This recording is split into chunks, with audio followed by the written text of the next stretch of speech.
কাউকে মন্দ উপনামে ডেকো না, মন্দ উপনামে ডেকো না, মানে কাউকে একটা বিশেষ নাম দিও না, তার নামটা সুন্দরভাবে ডাকো।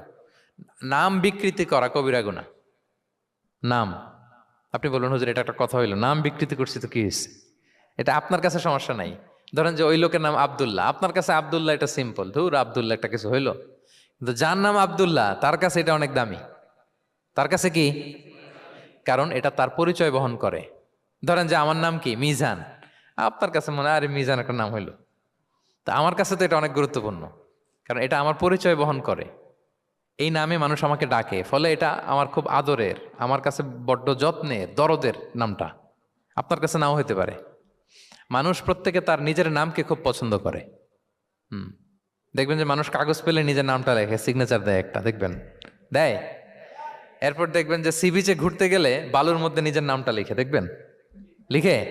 শুধু তাই না, লিখে আবার একটা লাভ আঁকে, লাভ চারদিকে আঁকে। কেন আঁকে?